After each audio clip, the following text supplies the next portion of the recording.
نحمده ونصلي على رسوله الكريم اما بعد فاعوذ بالله من الشيطان الرجيم بسم الله الرحمن الرحيم رب اشرح لي صدري ويسر لي امري واحلل عقدة من لساني يفقهوا قولي۔ توبہ کے فضائل، ورچوز، فائدے۔ توبہ حقیقت میں یہی دین اسلام ہے اور ایمان کی منزلیں ہیں، اور نہیں بے نیاز ہو سکتا انسان اپنی زندگی کے تمام مراحل میں، یعنی انسان کو اپنی زندگی کے تمام مراحل میں، سارے ادوار میں توبہ کرنے کی ضرورت رہتی ہے۔ تو جو شخص خوش قسمت ہوتا ہے، سعید، خوش بخت، وہ ہوتا ہے جو اسے لازم کر لے اپنے لیے اللہ کی طرف جانے والے اپنے سفر میں، اور آخرت کے گھر کی طرف جانے والے سفر میں، اور بدبخت جو اس سے غافل ہو جائے، یعنی جو اسے اپنی پیٹھ پیچھے ڈال دے، اگنور کر دے۔ تو خلاصہ کیا ہے کہ توبہ ہی دین ہے اور ایمان کی منزلیں ہیں۔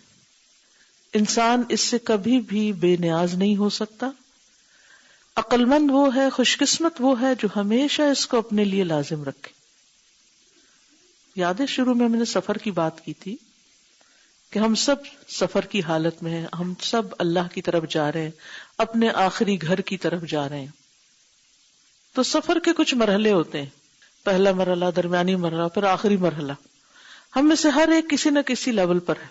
تو کوئی جوان ہے تو اسے بھی توبہ چاہیے، کوئی بوڑھا ہے تو اس کو بھی چاہیے، کوئی بیمار ہے اور بالکل اپنی زندگی کے آخری مرحلے پر ہے تو اس کو بھی چاہیے، ہر ایک کو چاہیے کہ توبہ کرے۔ تو بدبخت وہ ہے جو اس کو اگنور کر دے اور اسے نہ کرے۔ وَلِلتَّوْبَةِ فَضَائِلُ كَثِيرَةٌ مِنْهَا، توبہ کے بہت سے فضائل بھی ہیں، فائدے بھی ہیں۔ ان میں سے نمبر 1، توبہ ایک سبب ہے اللہ سبحانہ تعالیٰ کی محبت حاصل کرنے کا۔ یعنی جو شخص یہ چاہتا ہے کہ اللہ اس سے محبت کرے، اسے چاہیے کہ وہ توبہ کرے۔ اللہ تعالیٰ کا فرمان ہے، ان اللہ یحب التوابین، بے شک اللہ محبت رکھتا ہے بہت زیادہ توبہ کرنے والوں سے، جو کثرت سے توبہ کرتے ہیں۔ تواب فعال کے وزن پر مبالغہ کا صیغہ، یعنی توبہ کرتے ہی رہتے ہیں۔ وَيُحِبُّ الْمُتَطَهِّرِينَ، اور محبت رکھتا ہے خوب پاک صاف ہونے والوں سے، یعنی خوب پاکیزگی اور صفائی کا بھی اہتمام کرتے ہیں۔ تطہر سے مراد اپنی ظاہری نجاستوں کو دور کرنا، وضو کے ذریعے، نہانے کے ذریعے اپنے لباس کو صاف رکھنا، اپنے ماحول کو پاک صاف رکھنا، اپنی جگہ کو پاک صاف رکھنا۔ اور توبہ جو ہے وہ ہمارے دل کو اور ہمارے باطن کو اور ہمارے ان گناہوں کے بوجھ کو ہم سے ہٹاتی جو ہمیں نظر نہیں آتا فزیکلی۔ تو ایسے لوگوں سے اللہ تعالیٰ محبت کرتا ہے جو ظاہر اور باطن دونوں میں صاف رہتے ہیں، پاک رہتے ہیں، اور اس کا اہتمام کرتے رہتے ہیں۔ کیونکہ عموماً یہ ہوتا ہے کہ جب عبادت میں کچھ بریک آ جائے تو پھر انسان غافل ہونے لگتا ہے۔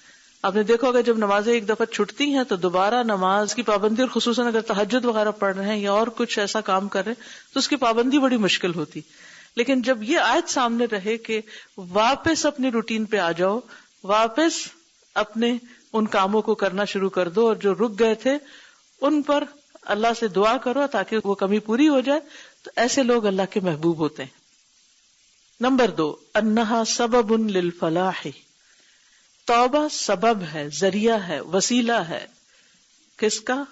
فلاح، کامیابی کا، نجات کا۔ اللہ تعالیٰ کا فرمان ہے، وَتُوبُوا إِلَى اللَّهِ جَمِيعًا أَيُّهَا الْمُؤْمِنُونَ لَعَلَّكُمْ تُفْلِحُونَ، اور سب توبہ کرو اللہ کی طرف اے مومنو تاکہ تم فلاح پاؤ، کامیاب ہو جاؤ۔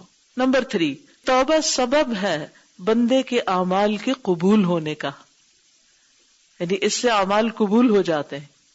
ہمارے گناہ جو وہ اعمال ضائع کرنے والے نا، وَالْعَفْوِ عَنْ سَيِّئَاتِهِ، اور اس کی برائیوں سے درگزر کرنے کا سبب ہے۔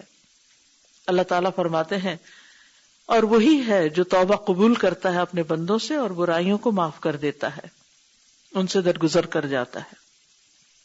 جو توبہ کر لے اور نیک عمل کرے تو وہ دراصل اللہ کی طرف رجوع کرتا ہے، سچا رجوع۔ کیسے پتا چلتا ہے کہ ہم نے توبہ کر لی؟ جب ہم اس گناہ کو چھوڑ دیں اور نیکیاں کرنا شروع کر دیں، اس کے اپوزٹ کرنا شروع کر دیں. ویسا نماز نہیں پڑھتے تھے، توبہ کی، اب نمازیں پڑھنی شروع کر دیں. اسی طرح کوئی بھی غلط کام جو ہم نے شروع کیا اس کو انڈو کیسے کریں؟ نمبر 1 توبہ، اور نمبر 2 عمل صالح سے. کچھ لوگ اپنی ابتدائی زندگی میں نمازوں سے غافل رہتے ہیں، قضا کر بیٹھتے ہیں، پھر انہیں احساس ہوتا ہے، دین پڑھتے ہیں، قرآن پڑھتے ہیں، پھر کہتے ہیں کہ اب ان نمازوں کا کیا کریں، کچھ گنتی بھی نہیں، کچھ حساب بھی نہیں، اب کیا کریں؟ اب 2-3 چیزیں ہوتی ہیں. کچھ لوگ تو یہ کرتے ہیں، ان کا حساب کرنے بیٹھتے تھے، پھر ہر نماز کے ساتھ پرانی نمازیں ملاتے، اس سے نہ وقتی نماز ڈھنگ سے پڑھی جاتی نہ پچھلی، اور ایک عجیب پریشانی میں رہتے ہیں. نبی صلی اللہ علیہ وسلم نے ایسا کوئی طریقہ ہمیں نہیں بتایا. اس کا طریقہ کیا ہے کہ ہم جتنے مزید نوافل پڑھ سکیں پڑھیں، صدقہ خیرات کریں، ذکر کریں، توبہ کریں، جو ہم سے ہوتا ہے، اور آئندہ نماز نہیں چھوڑیں. اگر آپ واقعی چاہتے ہیں نا پچھلی نمازیں معاف ہو جائیں تو آئندہ اپنی نمازوں کی پابندی کریں. ای تقبل توبتہ، یعنی ایسے شخص کی توبہ قبول کی جاتی. کس کی؟ من تاب وعمل صالحا، جس نے توبہ کی اور نیک عمل کیے. فإنہ یتوب الی اللہ متابا، یہ ہے اصل میں سچی توبہ کرنے والا، جو توبہ کرے اور پھر صبح توبہ کرے اور شام کو دوبارہ وہی کام شروع کر دے اور ڈٹائی سے کرے اور پھر اس پہ اصرار کرے اور پھر اپنے نفس کو تعویلیں دے اور پھر کہے اچھا میں توبہ کر لوں گا جب حج پہ جاؤں گا. تو یہ زندگی بڑی خطرناک ہے اس طرح. نمبر 4، جنت میں داخل ہونے کا سبب ہے اور آگ سے بچنے کا. اللہ تعالیٰ کا فرمان ہے فَخَلَفَ مِن بَعْدِهِمْ خَلْفٌ أَضَاعُوا الصَّلَاةَ وَاتَّبَعُوا الشَّهَوَاتِ فَسَوْفَ يَلْقَوْنَ غَيًّا إِلَّا مَن تَابَ وَآمَنَ وَعَمِلَ صَالِحًا فَأُولَئِكَ يَدْخُلُونَ الْجَنَّةَ وَلَا يُظْلَمُونَ شَيْئًا. تو پیچھے آئے ان کے بعد خلف، ایسے ناخلف، اضاعوا الصلاۃ، جنہوں نے نمازیں ضائع کر دی. یعنی ماں باپ تو نیک لوگ تھے، یا پہلی جنریشن تو اچھی تھی، لیکن بچے کیسے نکلے کہ انہوں نے نمازیں چھوڑ دی. واتبعوا الشہوات، اور اپنی خواہشات کے پیچھے پڑ گئے، ہر وقت کھیل کود، انٹرٹینمنٹ اور جن چیزوں میں ان کا دل لگتا ہے، بس اپنی من مانی پسندیدہ مرضی کی خواہشات کی زندگی بسر کرنا چاہتے، کسی چیز میں اپنے آپ کو باؤنڈ نہیں کرنا چاہتے، کوئی رسپانسبلٹی نہیں لینا چاہتے، کوئی کام ٹک کے نہیں کرنا چاہتے، ایزی وے، ایزی گوئنگ، یہ گھر میں ہی بیٹھ کے سب کام ہو جائیں.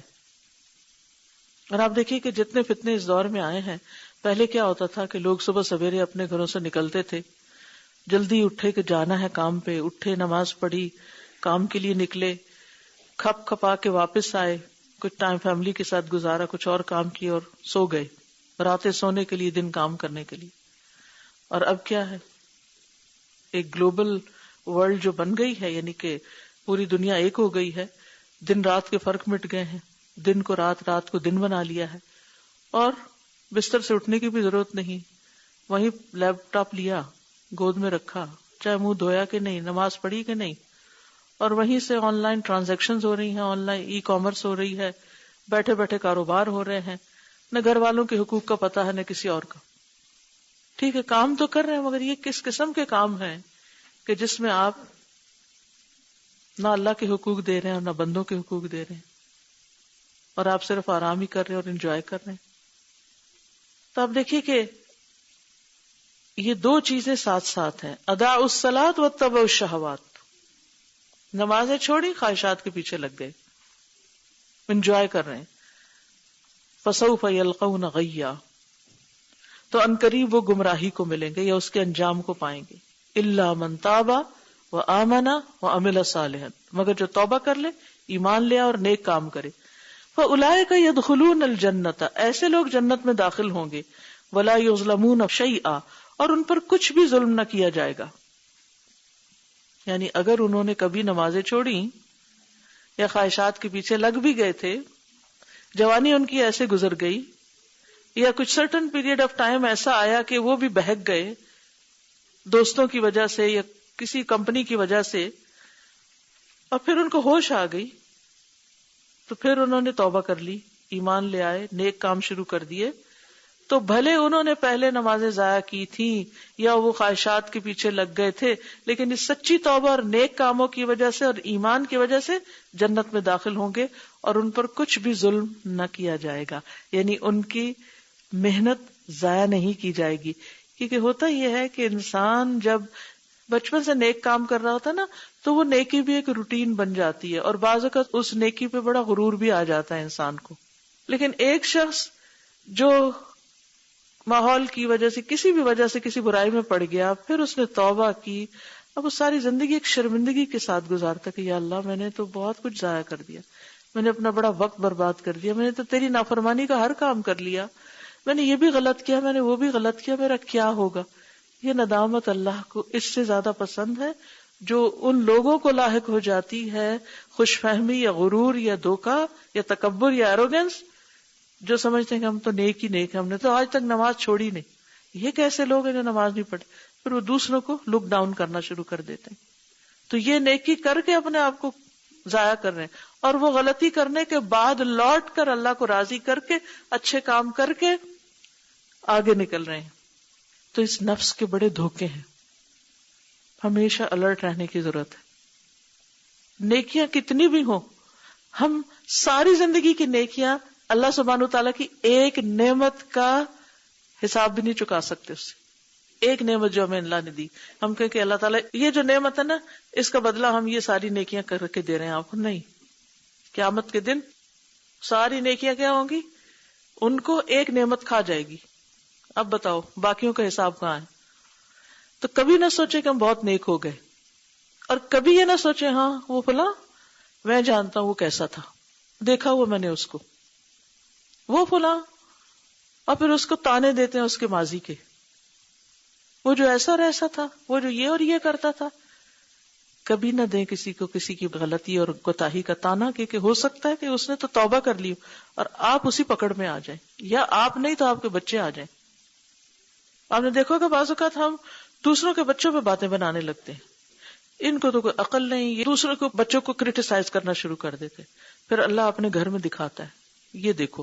کوئی بھی شخص آزمایا جا سکتا ہے اولاد کے ساتھ، کہ ماں باپ نیک ہوں اور اولاد ستانے والی ہو، گمراہ ہو. آپ دیکھیے کہ جیسے سورۃ کہف میں آتا ہے کہ وہ جس بچے کو مار دیا تھا خضر علیہ السلام نے، کیوں مارا تھا؟ ان کے ماں باپ نیک ہیں، یہ اللہ تعالیٰ کو پتا ہے کہ یہ بڑا ہو کے اپنے ماں باپ کو ستائے گا، اللہ اس کو بچپن میں لے گیا. اور دوسری طرف کھانا ابوہما صالحا، دو بچے یتیم تھے، ان کا باپ نیک تھا، ان کی دیوار بنا دی. تو کبھی ایسا بھی ہوتا ہے کہ ماں باپ دعائیں مانگتے ہیں کہ اللہ ان کو ہدایت دے، اور بچے نہیں سنتے. کئی مثالیں آپ نے دیکھی ہوں گی. کسی کے اوپر بات نہ کریں، کسی پہ انگلی نہ اٹھائیں، ایک کسی کی طرف اٹھائی نہ تین اپنی طرف آ رہی ہیں. کہیں بھی کوئی بچہ بگڑا ہوا نظر آ جائے کہ اللہ اس کو ہدایت دے دے، اللہ اس کو بھی دے دے، ہمیں بھی دے دے، ان کو بھی معاف کر دے، ہمیں بھی معاف کر دے. کیونکہ یہ آیت کتنی ہوپ دلانے والی ہے. ماں باپ نیک تھے، پھر بیچ میں ایسا ٹائم آیا، بچے جو آئے وہ بہک گئے، پھر وہ بچے ذرا بڑے ہوئے، اللہ نے ان کو توفیق دے دی، انہوں نے توبہ کر لی، ایمان لے آئے، نیک کام کرنے لگے. تو ان برائیوں کے ساتھ بھی اللہ ان پہ مہربان ہو جاتا ہے اور ان کو نکال دیتا ہے، ان کے نام اعمال سے دھو دیتا ہے، معاف کر دیتا ہے. تو اللہ کی رحمت بہت وسیع ہے. سبحانک اللہم و بحمدک، اشہد ان لا الہ الا انت، استغفرک و اتوب الیک. السلام علیکم و رحمۃ اللہ وبرکاتہ.